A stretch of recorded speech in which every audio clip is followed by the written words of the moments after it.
Well, hey, welcome back. We are in our second study of the book of Daniel, and today we are going to be looking at verses 8 through 21 of chapter 1.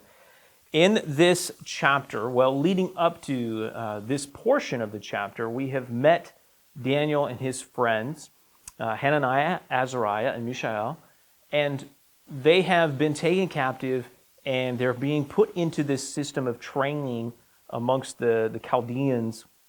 And they're supposed to learn the language and the literature, and essentially they're seeking to assimilate them into their culture. They were given a daily portion of food and wine from the king, and they're expected to, after 3 years of training, to come before the king. And when they come before the king, he's going to rate them and see how well they have done in their training, and if he approves of them. Well, this is where we get this first tension.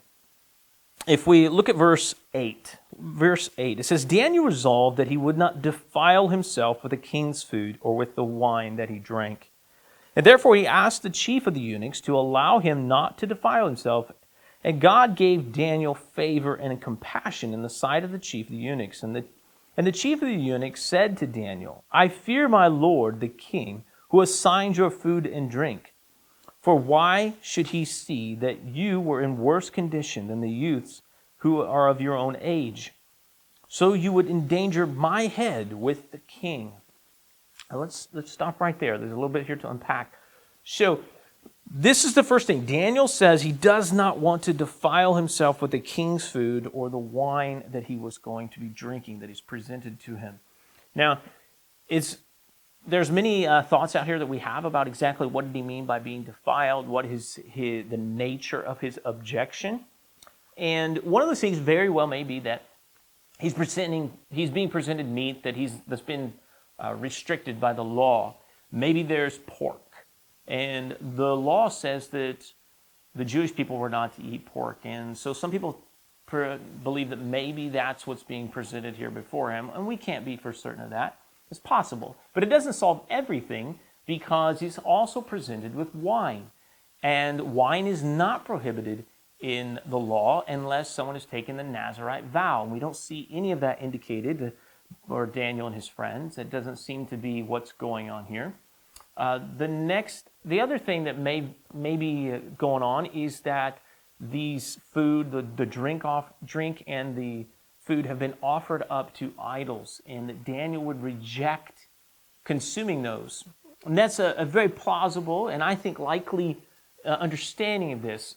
But it's not quite as critical to know exactly why. This is the key takeaway to understand.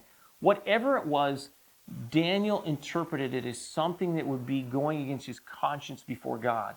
That he'd be going against the law of Moses, the law that God had given to them. Remember, he's all the way in Babylon, far removed from Jerusalem, far removed from the temple, which is being taken down and destroyed.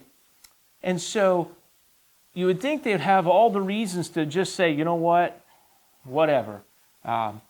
Jerusalem's been destroyed, I've been taken captive, the temple's gone, who cares? God's forgot us. It's not I'm just going to go ahead and partake of this. It's not that big a deal. God will understand. I'm in this faraway land anyway. But Daniel has a strong resolve in him. He is not going to defile himself. He refuses to assimilate into the Babylonian culture. And so he demonstrates a very, very active and present personal faith, as well as his three friends. And so we understand that he's one who very likely was not part of the reason why Israel was taken over and these people were taken captive. He's demonstrating a faith in God here, a trust in God, a loyalty to God. But he's having to deal with the consequences of the people around him and what they had been doing.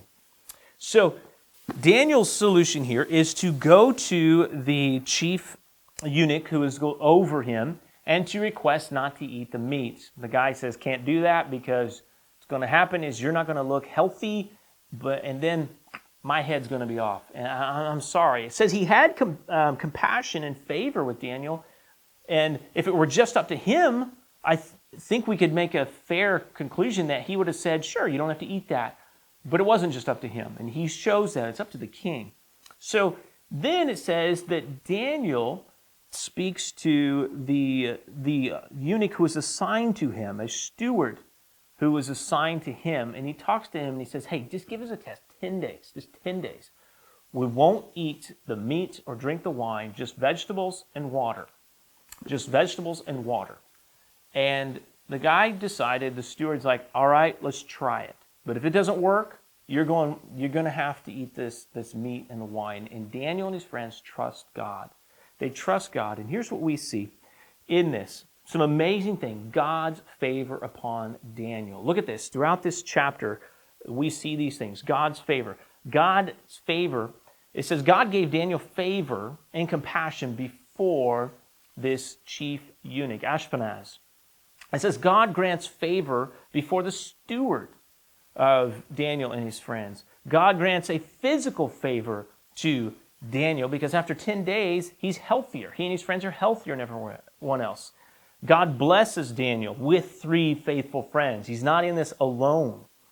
God grants him favor in learning, it says later on, and it says God granted him the favor of interpreting dreams, and then also finally he grants him favor before the king. When Daniel and his friends come before the king, and keep in mind, these are young guys. These are probably at this point in time, maybe 20 years old when they come before the king, maybe a little older than that, but not much. When they come before the king declares these guys are 10 times more wise and have 10 times the knowledge than all of my wise men, these astrologers, these magicians and all these people. And he appoints them to places of power and places of authority. And next time what we're going to look at is that struggle, that first intense struggle that Daniel is going to have with the king himself, and a dream that he has that causes this king to go into asking for a very, very unrealistic expectation of people to do for him. We're going to take a look at that next time.